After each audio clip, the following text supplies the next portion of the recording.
Selamat sore pahlawan broadband, baik yang ada di kantor maupun di rumah. Apa kabar semuanya? Sehat?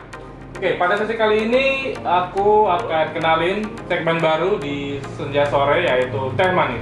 Ngobrol asik dan santai bareng Teh Manis. Yoi.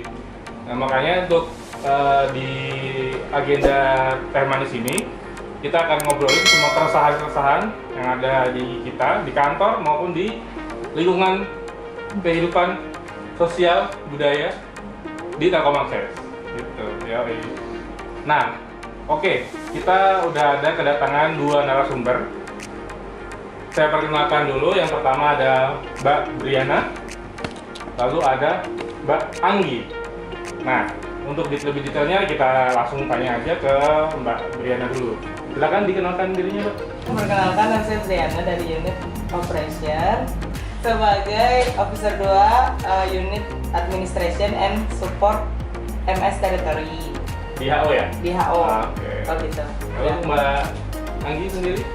Assalamualaikum warahmatullahi wabarakatuh. Nama saya Anggi Januar dari Regional 2. Posisi saya sebagai Site Manager Performance unit di Commerce and Performance Regional 2. Posisi kerja di Jakarta Barat. Oke, terima kasih Mbak Briana, Mbak Anggi udah datang nih untuk aku tanya-tanya lah ya kita. Oh ya, fun fact untuk teman-teman yang penonton di YouTube bahwa Mbak Anggi dan Mbak Briana adalah salah satu survivor COVID. Nah, di sini kita akan tanya-tanya lebih dalam mengenai pengalamannya pada saat terkena. Bahkan alhamdulillah sekarang udah sembuh ya? Alhamdulillah udah sembuh. dong.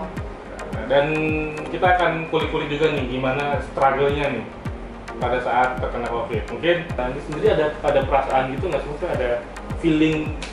Enggak sih. Jadi memang pertama kali kita dikatakan COVID itu kondisi aku dan keluarga masalah penciuman sama perasa normal.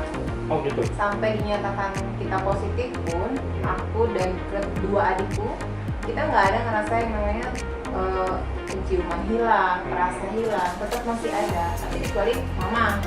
Kalau mama, dia memang nggak ada gejala berat, tapi memang penciuman dan perasa hilang. Oh, dari situ udah pikir belum tahu belum? Oh, dari ini pasti beneran COVID. Kan kita cuma takutnya ada sesuatu hal kita di COVID kan. Iya. Cuman akhirnya pada saat kita belum merasa bahwa badan drop, karena kondisi aku pada saat itu tidak merasakan seperti yang orang-orang rasain itu loh. Iya, Nggak iya, ada nggak cium. ada yang- Kita langsung demam. Kalau aku langsung dropnya demam. Demam aja? Itu sampai di angka 39. Oh, tinggi banget ya? Iya, itu tuh berlangsung selama 9 hari. 9 hari aku demamnya naik turun, naik turun, naik turun. Itu posisi di rumah? Itu posisi udah di rumah. Dan kondisi papa udah masuk ruang isolasi di rumah sakit.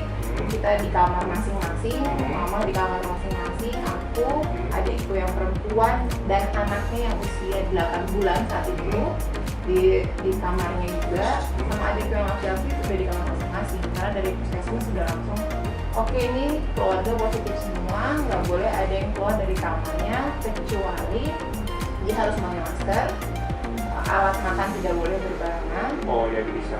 Bisa. Terus kalau misalnya mau ke kamar mandi atau emang kamar mandinya bareng ya, kita harus keluar masuk semprot disinfektan. Pokoknya kita benar-benar ngejaga banget pada saat Tetap itu. banget ya protokolnya di rumah. Oke. Nah, kalau Mbak Briana sendiri ada gejala-gejala atau apa nggak gitu pada saat itu? Kalau aku di saat belum dinyatakan positif itu tuh udah sebenarnya aku orangnya bergejala banget. Jadi kalau tadi Mbak Anggi kan bilangnya nggak bergejala ya, nggak ada yang dirasa. Aku sebelum terkonfirmasi positif itu udah ngerasa badan kayak pegel banget, pokoknya pegel banget seluruh badan sampai kepala tuh. Sebenarnya dibilang pusing enggak, tapi kayak ditekan gitu. Ngeri gitu ya? Gitu, kayak ditekan terus badan pegel, terus mata tuh panas. Jadi kita nggak demam, belum demam waktu itu, tapi mata tuh kayak panas, kayak berair, kayak pedes perih gitulah, kayak kena angin gitu. Nah terus ketika udah terkonfirmasi positif COVID, barulah di situ masuk ke rumah isolasi, baru di situ gejala-gejalanya satu persatu mulai muncul. Oh, berarti. Jadi sebelum positif aku ngerasanya ya kayak masuk angin gitulah, kayak masuk angin biasa gitu. Berarti belum ada pikiran untuk aku waktu iya itu sama sekali nggak nyangka, karena aku pikir ya maksudnya seintensnya aku sama si yang terkonfirmasi COVID itu, tapi nggak nyangka aja sih bakal kena. Padahal kita juga jaga jarak, pakai masker gitu, cuci tangan, tapi ya nggak tahu juga sih ternyata kena juga. Menerapkan 3M lah iya, ya. Iya, tapi mungkin kurang ketat juga sih kayaknya ya. Okay. Nah, tadi kan beda-beda nih, ada yang bergejala, ada yang enggak gitu kan. Nah, setelah kena nih, gimana sih cara nguatin diri? Aku ini positif nih, terus ada rasa galau atau sedih atau apa nggak kira-kira? Ini dari Mbak Briana dulu deh. Jadi waktu pas pertama kali aku tahu temenku itu ya, itu tuh kayak kaget, kayak masa sih sampai ke temen gue gitu loh, kayak sampai aku nggak percaya lah gitu, maksudnya nggak percaya banget, kok sampai ke temen gue, berarti ini virus bener-bener ke siapapun dan ke pelosok manapun gitu kan, kalian mikirnya pasti gitu juga kan. Terus pas aku tahu kayak galau, bingung mau ngasih tahu orang tua, pengen pulang juga takut. Iya, pokoknya terus itu pas tahu itu kondisinya lagi nyetir sendiri. Jadi aku lagi nyetir mau makan, udah selesai makan, mau balik ke arah rumah. Terus akhirnya jadi kayak minggir dulu nggak ya gitu, sambil kayak aduh takut tabrak kayak gitu, udah lemes banget, nangis. Akhirnya berhenti, puter balik, temen aku nyamperin. Temen yang tadi kena atau bukan? Bukan lah, udah diisolasi dong. Jadi temen aku yang aku kasih tahu pertama kali akhirnya nyamperin, terus ya nangis lah di situ, pasti nangis sih kalau perempuan kan. Terus akhirnya aku kasih tahu beberapa temen aku yang perempuan juga pada nangis juga. Terus akhirnya gimana ya gitu. Akhirnya ya udah nelpon manajer, nelpon pokoknya semua orang yang bisa ditelepon lah, menyarankan buat ya udahlah itu tunggu mau langsung ke rumah isolasi atau gimana, atau pulang dulu. Tapi kalau kata orang-orang ya udah jangan pulang dulu gitu kan. Terus akhirnya ya udah keputusannya nginep dulu lah 1 hari di hotel karena rumah isolasinya belum ready waktu itu. Aku pokoknya dikonfirmasinya tuh malam-malam jam 8 malaman gitu. Terus ya udah akhirnya dengan posisi nangis, galau, bingung mau ngapain, mau megang apa-apa juga jadi kayak insecure kan, panas sendiri juga. Gimana mau pokoknya. Oke, lanjut ke Mbak Anggi. Mungkin gimana Mbak bisa ceritain pada saat diri Mbak Anggi terkonfirmasi COVID? Waktu pertama kali aku tahu kalau misalnya aku dan keluarga aku kena COVID, kan kita nggak pernah nyangka bakal itu terjadi di keluarga kita gitu. Saya sedekat itu, sedepan mata itu tuh terjadi di keluarga kita gitu. Karena sejauh ini kan kita tahu ya di TV, mereka keluarganya, orang tuanya atau kakaknya, adiknya itu kena. Tapi ternyata itu terjadi di keluarga aku, pasti drop lah. Awalnya masih drop, apalagi yang harus kita terima itu kondisi papa yang sudah masuk rumah sakit. Masih mau masuk rumah sakit dan dia ruang isolasi sendiri gitu. Sama sejauh ini papa itu nggak pernah sakit sama sekali. Jadi itu baru pertama kali sakit dan itu drop banget. Papa tuh pertama kali banget masuk rumah sakit, jadi dia masih kebingungan harus jadi gimana. Sedangkan kan namanya pasien COVID itu kan nggak boleh melihat sama sekali. Bahkan kalau di Jakarta mungkin ada ruangan yang memang ada kacanya gitu ya, atau misalnya ada rumah isolasi yang kita dari keluarga bisa melihat dia dari kaca aja. Tapi kalau di tempat aku kan di Sukabumi itu di rumah sakit itu tembok, jadi kita benar-benar nggak bisa melihat kondisi bapak seperti apa, ruangannya sebesar apa. Tertutup lah ya. Tertutup banget. Yang bikin drop itu sebenarnya bukan kitanya kena, tapi aku lebih mikir papaku yang tiba-tiba harus kena ujian gitu kan, ujian kesehatannya dia drop dan dia kena COVID gitu. Dropnya sebenarnya di situ, apalagi kita benar-benar nggak boleh keluar dari rumah, kan kita langsung isolasi mandiri dan itu dikontrol langsung sih sama puskesmas. Jadi puskesmasnya rutin gitu nanyain atau gimana? Dia nge-WA dia kalau dia kadang kayak datang ke rumah, ke depan rumah, ngeliat kondisi kita, mantau gitu kan, ada nggak orangnya di situ, dia keluar rumah nggak, kan kita kan juga kalau misalnya kita keluar rumah kita kan takut menulari ya. Jadi benar-benar dikontrol sama puskesmasnya. Walaupun itu pernah kita sempat keluar juga itu karena kondisi papa di rumah sakit drop dikabarin di rumah sakit harus ke sana, itu pun ketahuan akhirnya dari puskesmas. Kita ditegur lah istilahnya, kalau bisa jangan keluar. Tapi gimana ya, karena kondisi papa yang harus kita ke sana, ya itulah kita dilemanya sebenarnya di situ. Kaget, sebenarnya kaget banget. Jadi beban pikiran juga ya kalau orang tua kita lah yang anak-anak kan biasanya yang usianya udah lanjut itu lebih rentan banget ya, emang itu pikiran banget. Apalagi kondisinya pada saat itu di rumah cuman ada kita doang. Jadi ada kakaknya, ada omku, ada kakaknya mama yang laki-laki keluar. Oh, kebetulan lagi keluar kota, dan itu tuh lama, hampir 4 bulan. Jadi memang di keluarga di rumah itu cuma ada kita berlima dan saudaraku bertiga. Itu pun di rumah sebelah, dan yang itu nggak boleh masuk kan, karena udah kita ngunci banget di rumah. Dropnya jadi kita sebenarnya yang nolongin cuma puskesmas aja. Dari ngontrol dulu dari awal. Dari HOTA sebenarnya juga setiap hari dia nanyain ada ya gimana keadaan. Hari ini kendalanya, gejalanya apa yang dirasain. Alhamdulillah sih support dari mereka bikin kita kuat ya. Khususnya aku gitu kan, dari teman-teman HO Satgas itu yang selalu tiap hari hampir nanyain gimana kondisi, itu bikin aku kuat. Dukungan dari teman-teman medis dan Satgas juga.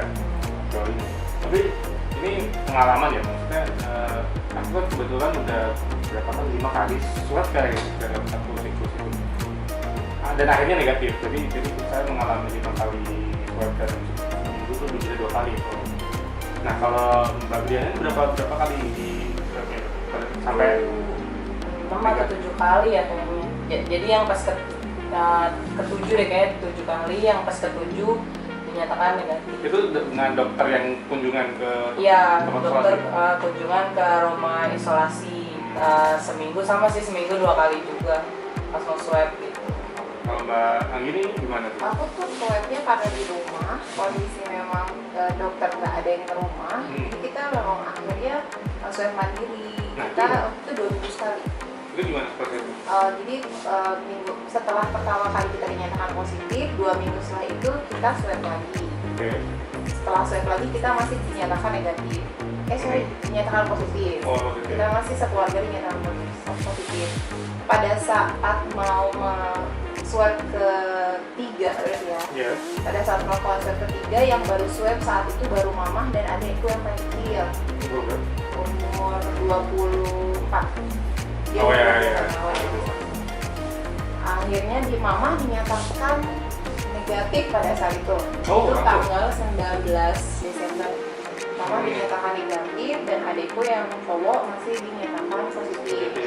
Niatnya tanggal 22 memang udah dijadwalkan dari kantor juga kan, bahwa aku harus di swab lagi. Nah inilah akhirnya aku bilang bahwa memang mau COVID itu nggak main-main.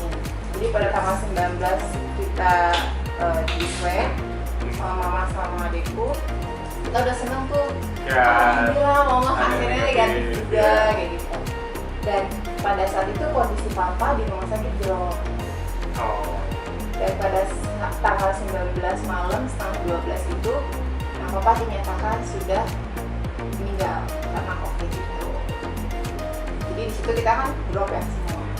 Harusnya tanggal 20 aku swab lagi untuk yang ketiga, karena memang kondisi baru ditinggal sama papa. Akhirnya kita semua imunnya turun lagi.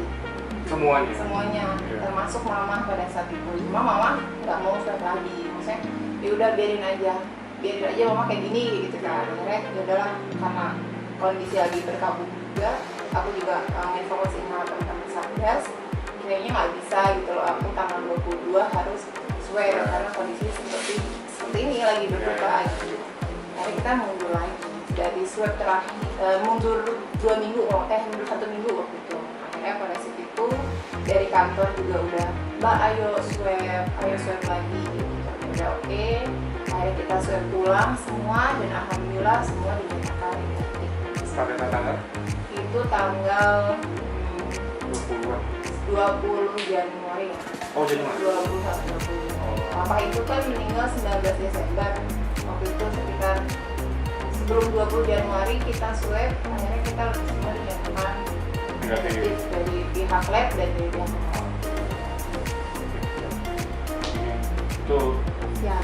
yang perlu kita jaga lah ya. Iya, betul. Itu kayak nggak perlu nyerang yang usia lanjut kita juga kali kayak adik juga kena ya. Iya. Dan itu ada juga nggak ada yang mengalami Sama, jadi aku, gejala. adikku yang perempuan sama adikku yang laki-laki kita gejala berat. Jadi kalau misalnya dari pihak rumah sakit bilang itu kita semua bergejala berat, bukan bergejala ringan. Gejala ringan itu dikatakan bergejala ringan pada saat dia hanya hilang penciuman dan rasa. Dinyatakan gejala berat itu adalah demam, sesek, dan batuk pilek.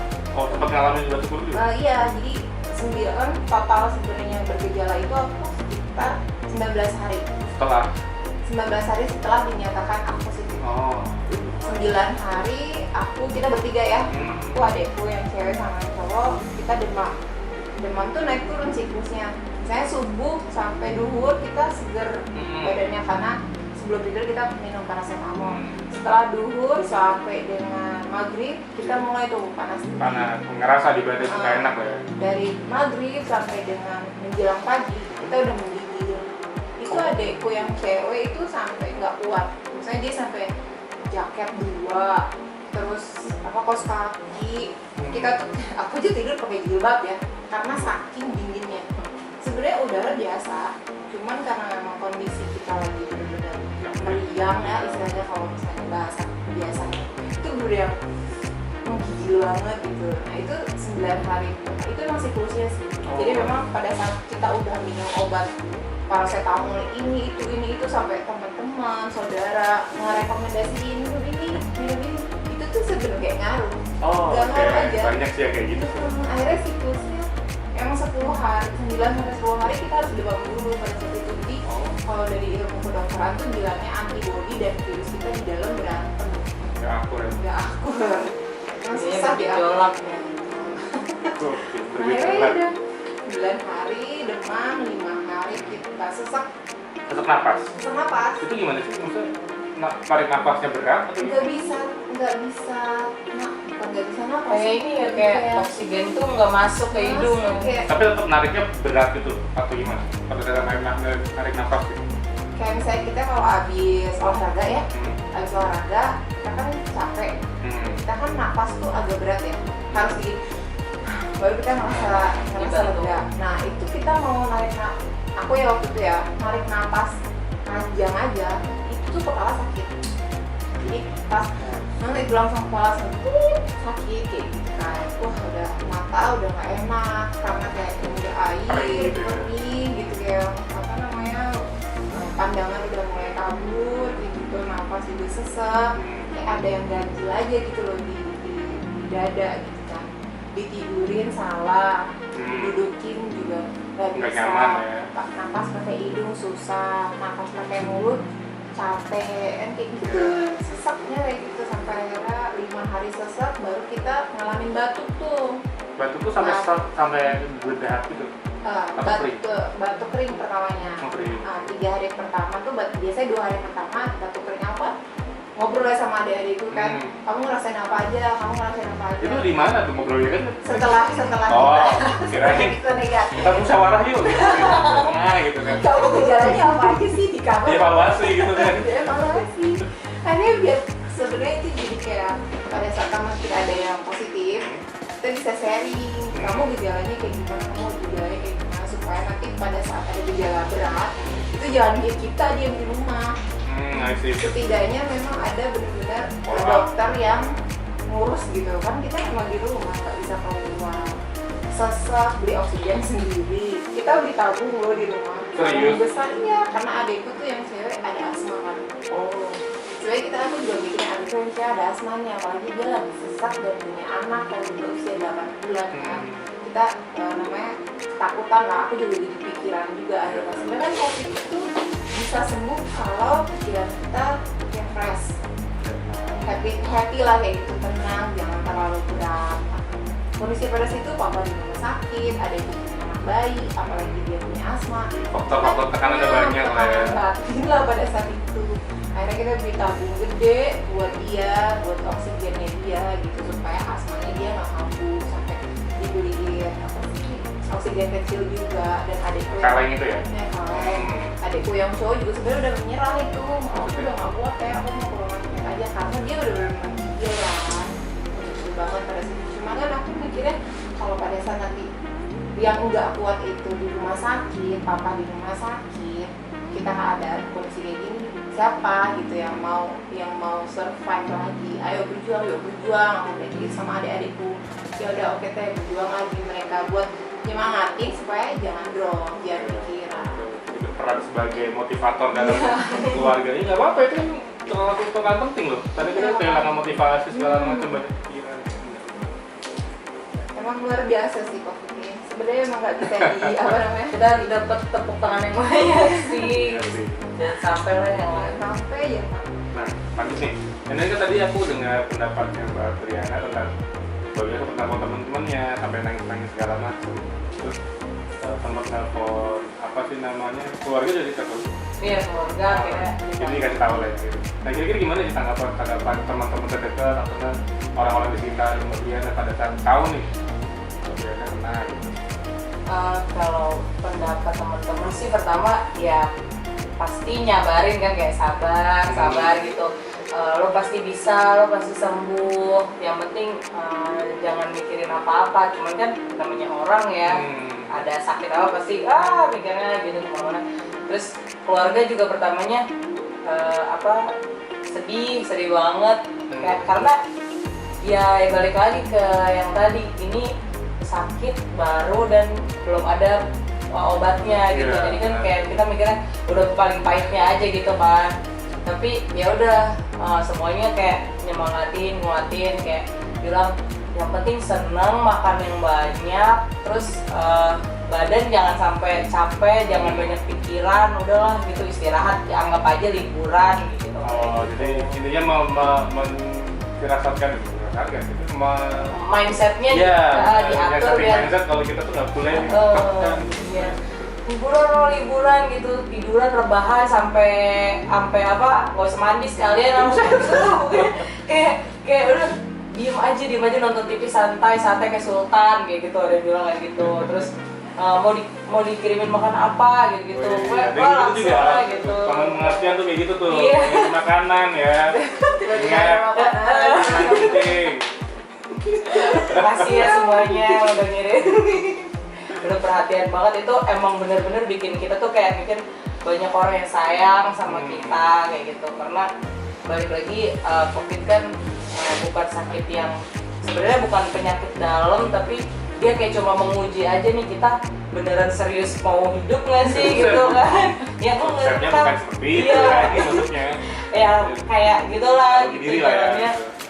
Kayak lu beneran mau hidup bahagia nggak? Ayo sini gue bikin bahagia, tapi dengan cara ini dulu kayak gitu. Tapi sebenarnya kebahagiaan juga muncul dari diri kita sendiri. Nah, sedangkan ada COVID ini, jadi kita nggak usah mikir yang lain, lu bahagiain deh diri lu sendiri. Gitu sih. Tapi akhirnya dengan cara kayak gitu kan, mungkin imun dan segala macam benar berdampak juga ya. Iya. Cara pikirannya fresh segala macam. Nah, kalau dari Mbak Anggi nih, kan pasti teman-teman kantor juga pada tahu nih, itu kan teman-teman tetangga segala macam. Itu gimana responnya pada saat itu? Kalau teman-teman kantor jelas support lah ya, cuma kan mereka jauh, jadi cuma kayak telepon, call atau tetap menghubungin lah ya. Tetap aja ngomongin. Hari ini kondisinya kayak gimana? Saya tidak ada yang menelpon seperti itu. Tolong cantumin nomor telepon. Nanti kita bagi link, oh enggak ya? Iya, alhamdulillah teman-teman aku support semua gitu kan dari kantor. Bahkan OSM ku sendiri gitu lah, Pak Budi Susila. Pak Budi kan? Iya, Pak Budi. Kontrol juga ya? Langsung WA, gimana kamu kondisinya hari ini, keluarga kamu gimana gitu. Bersyukur banget maksudnya Pak Budi selaku OSM aku tuh benar-benar support, ngerti keadaan aku seperti ini, terus juga harus ditanya kondisinya seperti apa gitu kan. Manajer-manajer yang lain juga selalu support gimana keadaan hari ini. Cuman memang kan kita di circle keluarga ya, beda dengan misalnya kayak Brian, dia isolasi di rumah isolasi sendiri gitu ya, yang notabene memang di situ cuma teman-teman yang memang terpapar positif. Cuman kan kalau misalnya di aku kan kita di lingkungan keluarga yang ada tetangga, RT, RW segala macam.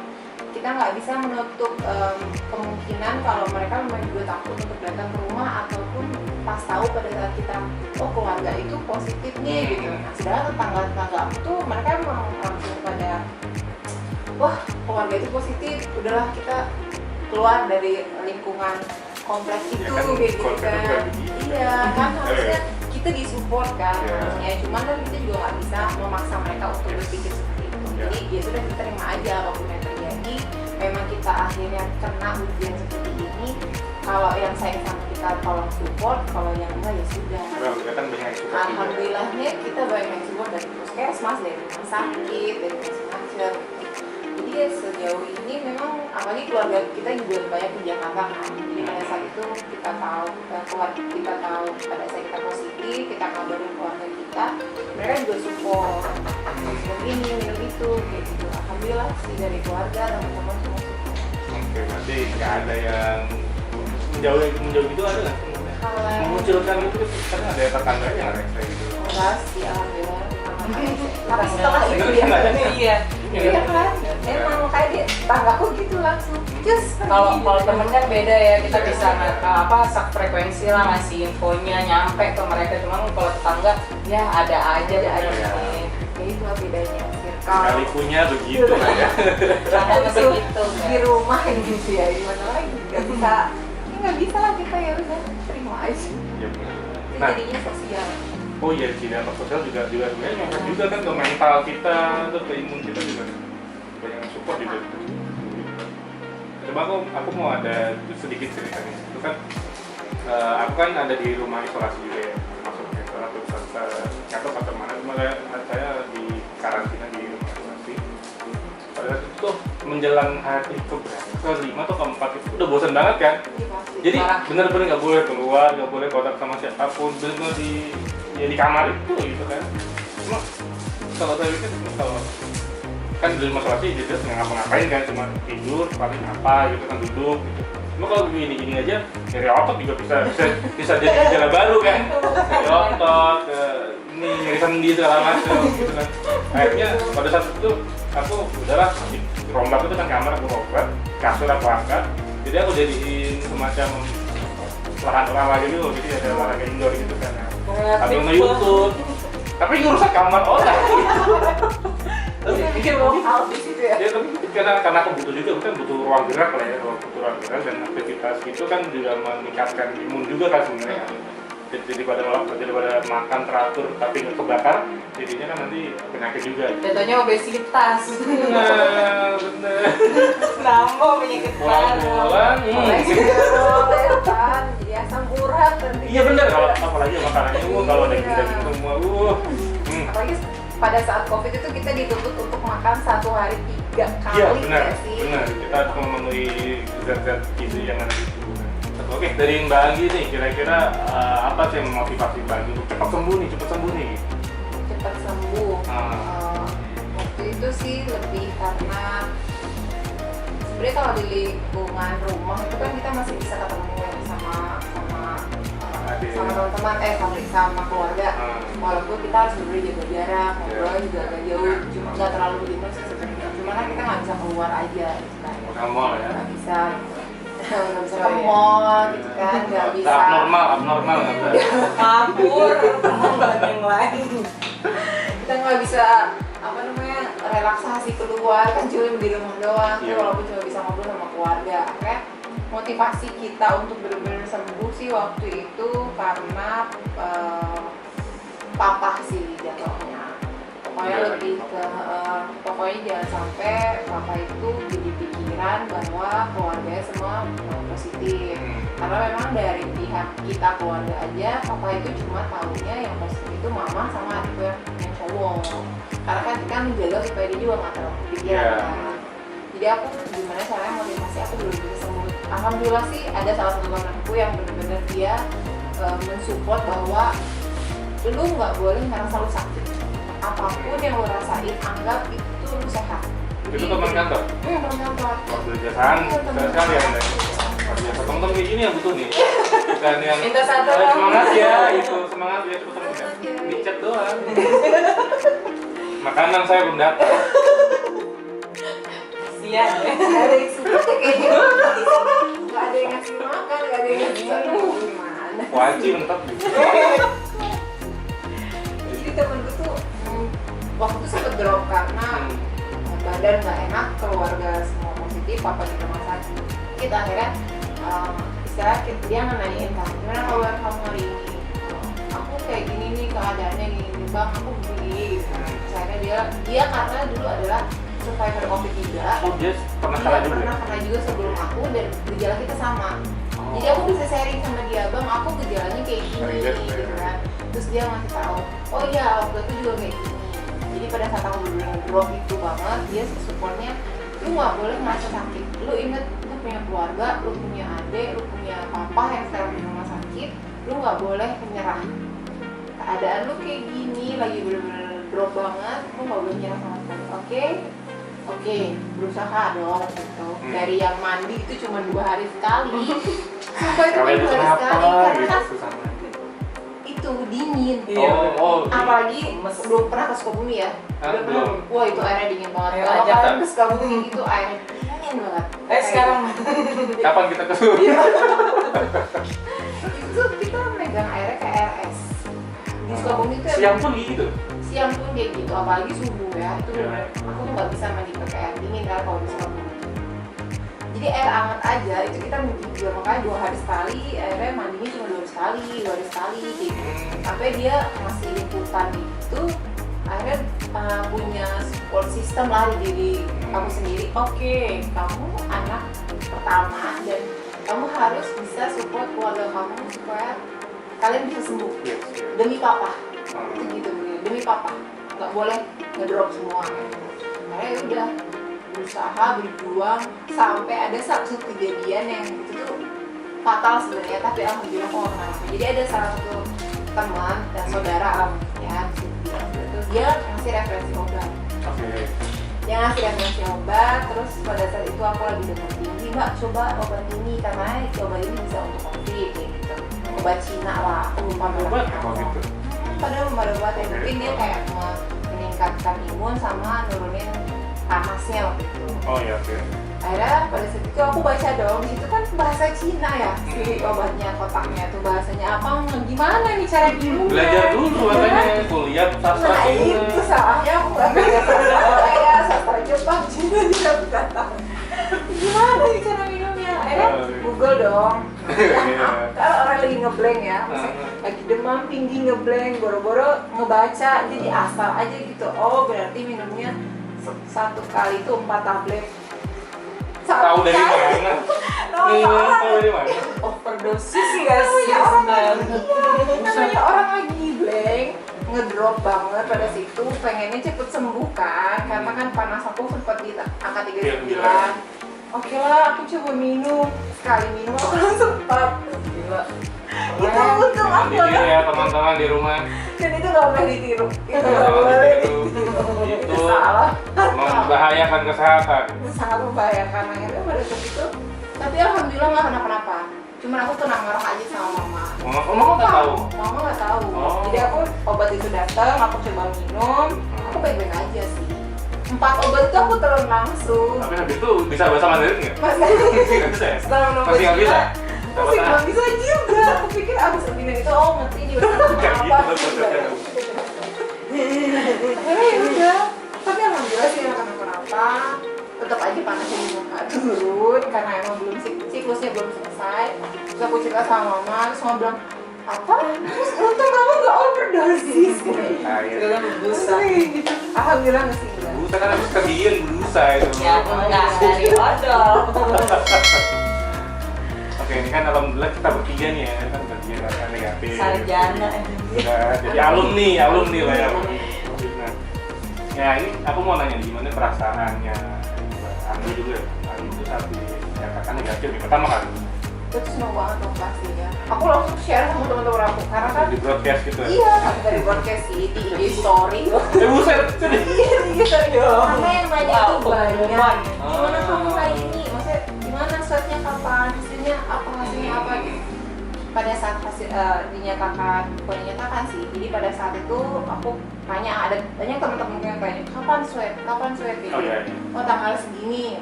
Nah pada saat tanggal segitu itu temen-temen ada yang telepon, ada yang WA, ada yang telegram gitu kan. Saya nanya hasilnya apa? Yeah. Ya kan capek ya harus ngebalesin satu-satu gitu. Okay. Ya udah jingkring aja. Bikin bot gitu, bikin bot.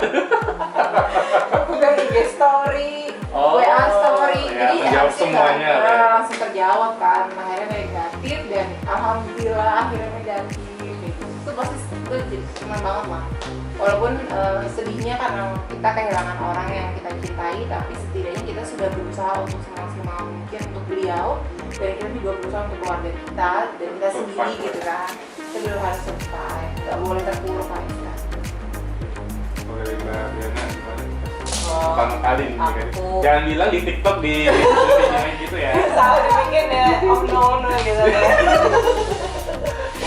Jadi waktu swab yang terakhir itu aku udah optimis banget karena badan udah sehat nih, Udah kenyang siap semua, udah pulang kenyang. ya, udah Udah makan kenyang, banyak. udah makan banyak, udah ini mah pulang nih, tiket pulang nih, mau datang nih tiket pulang gitu kan. Terus ditungguin sampai benar-benar mantengin WA. Akhirnya ada WA dari susternya ngasih tahu by WA ya? Iya, by WA. Oh.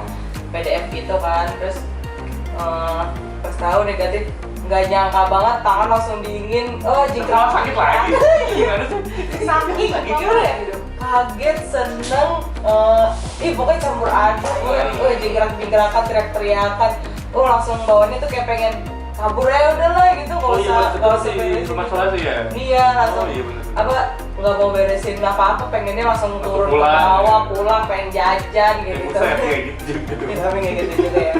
Iya, pokoknya seneng banget dan pasti semuanya langsung dikabarin, langsung pada alhamdulillah ya udah besok pulang langsung pada menunggu lah, pokoknya orang di rumah juga langsung pada nunggu. Jadi cepet datang gitu, disiapin karpet merah gitu. Sama kereta kencana di bawah gitu. Keren angkot gitu. Jadi akhirnya pokoknya seneng banget, kayak please jangan balik lagi gitu. Enak banget sih. Itu gue juga pas di phone gitu. Alhamdulillah gitu kan, support dari teman-teman tuh nggak bener nggak sia-sia gitu. Jadi ya ada hasil gitu, dan kita juga diri sendiri juga udah, kamu udah berhasil nih memenuhi standar sembuhnya. Nah ini mungkin aku akan nanya ke Pak sama Mbak Diana juga. Gimana sih kira-kira hal yang dipelajari dari pandemi ini? Kan pernah sama Surasa kan? Yang dipelajarin sih memang awalnya sebelum kena aku kurang bisa menjaga protokol kesehatan. Saya kayak harus masker terus di mana-mana, menjaga pola hidup. Lebihnya ke pola hidup sih, cuci tangan, terus kalau misalnya pergi keluar dari manapun, pulang itu harus dalam keadaan memang kita mandi sebersih-bersihnya sebelum ketemu dengan keluarga. Kan lebihnya, atau misalnya teman-teman kos, jadi jangan sampai dari kantor kita pulang ke kosan tidur dulu terus akhirnya main ke kamar teman misalnya gitu. Nah itu tuh sebenarnya dihindari dulu. Kalau bisa nyampe kosan langsung bersih-bersih lah istilahnya, mandi segala macam, udah merasa bersih baru kita interaksi sama orang gitu. Dan yang paling penting itu sebenarnya memang vitamin. Vitamin Itu udah ngaruh paling banget sih ya, penting banget kan ya buat kita yang sekarang lagi di pandemi kayak gitu. Itu vitamin itu nomor satu, dan nggak usah lah ada istilahnya percaya hoax di luar sana yang harus pakai ini, harus pakai itu gitu. Setidaknya COVID itu bisa menyerang kita pada saat imun kita rendah. Tapi pada saat imun kita tinggi, pada saat imun kita bagus, walaupun kita pernah interaksi dengan pasien atau seseorang yang terpapar COVID positif, pada saat imun kita bagus, insya Allah sih nggak akan kena. Vitamin, jaga protokol kesehatan, apalagi kadang aku mikirnya gini, teman-teman teknisi di lapangan itu kan pasti sering banget ketemu sama orang Yes. yang memang kita nggak pernah tahu orang Ya, itu karena terpapar atau enggak, atau dia OTG tapi dia tidak pernah di swab, kan kita nggak pernah tahu. Yang dikhawatirkan kan pada saat dia interaksi dengan banyak orang, misalnya dia bisa kena dimanapun, pada saat itu dia lagi ngurusin pelanggan, nah dia bawa pulang lah si virus yang udah masuk dia ke keluarganya, ke teman-temannya, teman-teman kantor, itu dia yang memang benar-benar harus dijaga banget sama teman-teman infeksi gitu kan. Kan memang kita selalu dari teman-teman HSE juga menyarankan selalu pakai masker, protokol kesehatan itu penting lah, dan vitamin itu udah paling penting. Sama jaga pola hidup aja sih. Sarannya lebih ke kalian harus memperbaiki imun setiap harinya, jangan stres. Pokoknya kalau misalnya kita pengen tidak terpapar, please jangan terlalu overthinking. Itu stres yang itu tuh bikin kita akhirnya imunnya jadi turun. Apa yang kita sukain lakuin, ya itu aja sih. Akhirnya kita pada saat kita bahagia, imun kita naik, alhamdulillahnya virus-virus yang seperti itu insya Allah nggak akan kenal. Jadi dompet kosong bukan? Itu dia. Beli obat, Shopee. Oh, vitamin itu harus disupport loh dari HO untuk tetap kita diberikan setiap hari digunting.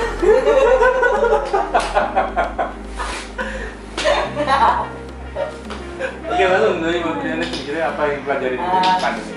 Aku ngambil hikmahnya aja sih, jadi emang kan imun orang, setiap orang itu beda-beda, dan yang tahu baik buruknya kondisi kita itu adalah kita sendiri. Jadi tolong teman-teman atau siapapun termasuk kita semuanya, kalau misalnya memang kita merasa aduh kayak gue lagi pusing walaupun cuma sedikit, itu tuh harus disampaikan. Jadi biar kalau memang nggak bisa menganalisa diri sendiri ya bertanyalah sama ahlinya gitu. Jadi jangan menyepelekan penyakit apapun, pusing sedikit, mual sedikit itu jangan disepelein. Kalau kebersihan tadi udah disampaikan sama Bang itu, protokol kesehatan harus jalan semuanya, bersih, mandi, apa segala macam itu emang harus banget dijalanin. Vitamin, terus happy, yang penting kita tahu lah gitu kadar kadar kesehatan masing-masing diri kita gitu aja sih. Sama satu lagi, sama ingat lingkungan kita, kalau kita sayang sama orang-orang yang di sekitar kita, keluarga, kita juga harus bisa menjaga mereka. Nah, sebelum menjaga mereka, jagalah diri kita sendiri. Biasa, ini nggak di skrip, ini kata-kata dari hati ya. Beliau itu ya. Oke, lalu ini ada beberapa kan tadi dari menanggapi dari Mbak Andi juga banyak hoax yang tersebar di sekitar kita lah ya, maksudnya tentang COVID segala macam. Nah, aku tuh pernah baca di Twitter, teman-teman juga mesti pernah baca di Twitter juga. Jadi COVID itu adalah konspirasinya global segala macam, terus ada ini permainannya ID segala macam, itu kan ada kan yang beberapa. Banyak banget ya. Nah, termasuk obat-obatnya mungkin ada beberapa obat-obat yang dari metode juga ya, metode yang ada sampai lawan obat kayu putih gitu loh. Kayu putih ya. Oh, kayu putih lah. Ini mohon maaf nih, ini aku dengar seliwaran ya, maksudnya ada yang sampai lewat kayu putih atau nenggak ya kalau tulis sama itu. Gimana nih tanggapan dari kedua survivor ini nih, dari Mbak Briana dulu deh. Ini kayaknya paling sering dapat nih kayaknya nih. Aku punya cerita lucu banget, bener-bener lucu banget. Misalnya gini loh, kita kan waktu pas lagi terpapar itu ada beberapa banyak yang satu rumah isolasi, jadi kita bareng-bareng kenanya di saat itu kan. Nah terus ya tiap ada isu menyebar, tiap ada sesuatu pasti langsung nyebar kan gitu, kondisi apa segala macam gitu. Nah terus di suatu hari itu kita dengar katanya ada satu pasien di rumah isolasi itu yang harus dibawa ke rumah sakit untuk dipasang ventilator. Kan ya kan itu kan kalau misalnya udah harus pakai ventilator berarti kan udah parah banget kan, udah ya kalau kata dokter ya bukan gimana, tapi kalau kata dokter itu tuh tingkat kesembuhannya cuman 20-40% lah gitu kan. Terus kita tanya siapa gitu yang kena yang pakai ventilator gitu kan. Terus wah si ini, loh kenapa sesek? Iya sesek. kenapa sesak gara-gara covid. Pokoknya kita kayak udah takut kan nih, jangan nanti kita bakal kayak gitu nih soalnya udah sesak juga nih gitu. Emang dia habis ngapain gitu, nggak tahunya jadi banyak broadcast kayak pakai minyak kayu putih itu manjur banget gitu kan. Ya kan manjur banget. Terus ya tapi dia kurang membacanya dengan seksama mungkin nih. Maaf nih orang-orang gimana pakai teh manis ya kan, kayak podcast kita nih senja sore kita nih kayak teh manis. Ini dia langsung dari minyak kayu putihnya diminum, saudara-saudara. Itu jangan ditiru banget makannya. Itu tenggorokannya seger loh itu. Wah, pedas, panas lah saya kena. Nah makanya yang bikin dia sesek, nggak bisa nafas dia karena itu ya salah juga. Penyebabnya dari situ. Iya, bukannya jadi kita solusi tapi jadi begitu. Bener, makin memperburuk. Nah mungkin menurutku kalau dokter yang tahu nih orang habis minum minyak kayu putih ngakak kalian. Banyak-banyakin kerjaan gue gitu kan. Terus banyak-banyakin pasien aja ini padahal bukan gara-gara covid itu sendiri gitu. Jadi kalau misalnya oke lah kita nih misal yang udah terkena atau saran-saran dari teman-teman tuh ya kita baca dulu, kita telaah dulu, atau kita pikir dulu deh pakai logika bener nggak nih gitu. Minyak putih gue minum gitu kan, ya jangan kayak gitu ya, paling bahaya sih. Jadi harus ya walaupun kita lagi banyak pikiran tapi tolonglah membaca sedari mungkin untuk diri kita sendiri ya kan gitu. Terus ya, jangan kemakan hoax gitu. Oke, berarti itu hoax lah ya, belum dikonfirmasi juga kan bisa atau enggak kan? Iya. Sering-seringlah membaca sebelum memutuskan. Sebelum melakukan sesuatu. Lalu ini gimana nih? Ada cerita-cerita hoax gitu nggak tadi? Kayaknya nggak ada. Nggak ada, aman ya di sana ya? Kalau masalah minyak kayu putih memang kita di rumah kita juga. Minum juga? Enggak. Oh enggak. Kayak di jus. Kalau tahu jadi smoothies kayak kita belum tahu. Aku kasih kopi. Es kopi kayu putih loh. Belum green tea ya?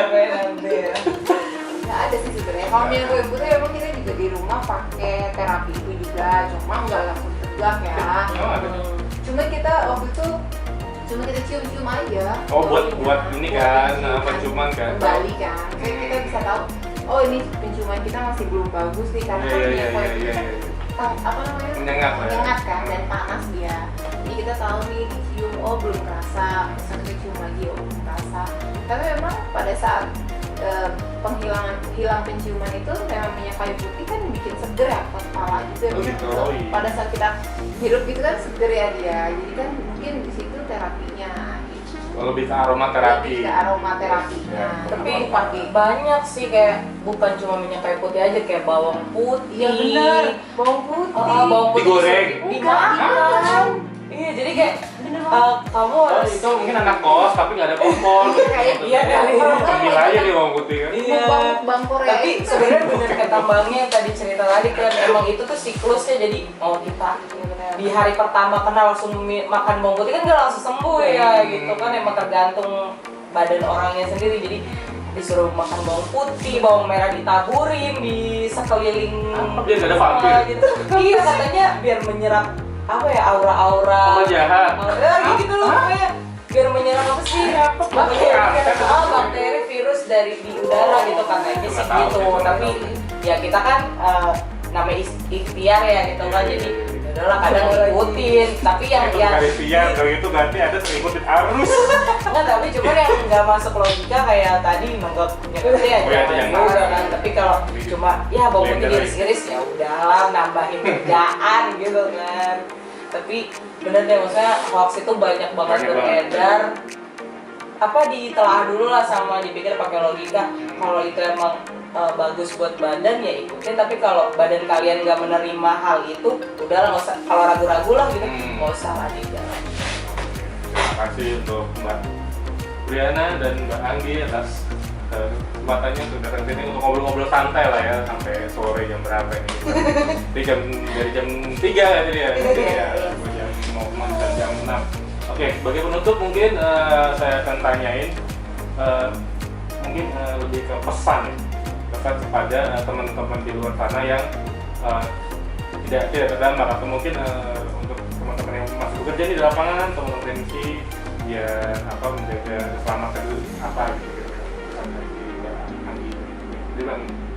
Pesannya buat teman-teman yang sekarang masih berjuang untuk bekerja, kayak WFO lah istilahnya, tetap jaga kesehatan, tetap jaga protokol kesehatan yang selalu dianjurkan sama pemerintah, ikuti peraturan pemerintah, selalu minum vitamin, dan yang paling penting itu adalah jaga imunitas diri, karena memang kondisi seperti ini, apalagi kita lagi benar-benar di musim hujan ya.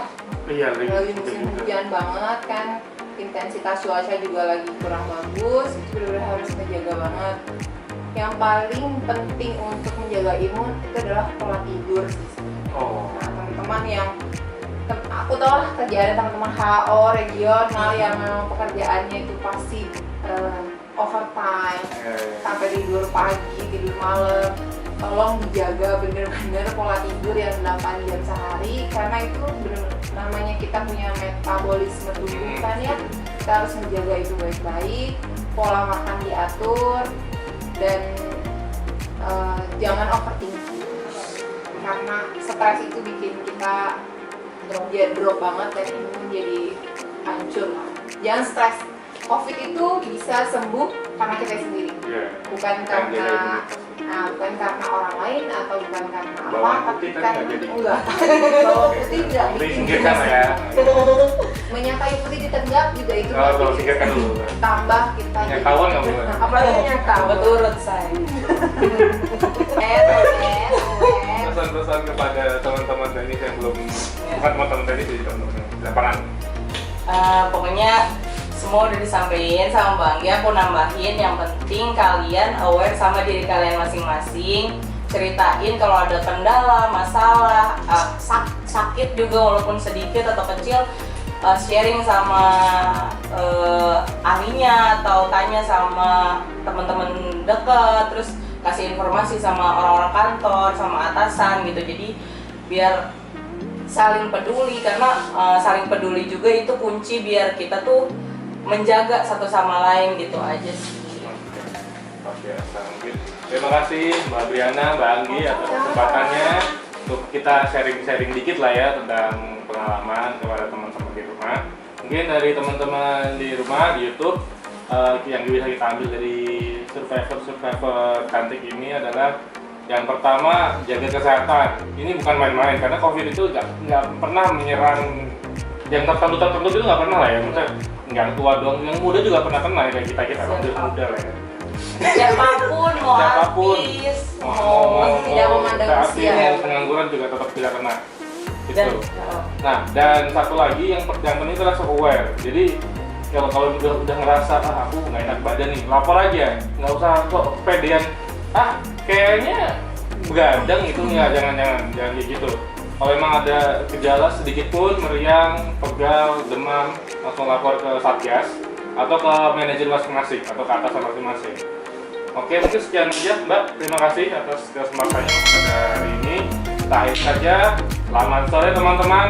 Semangat pagi. Pagi.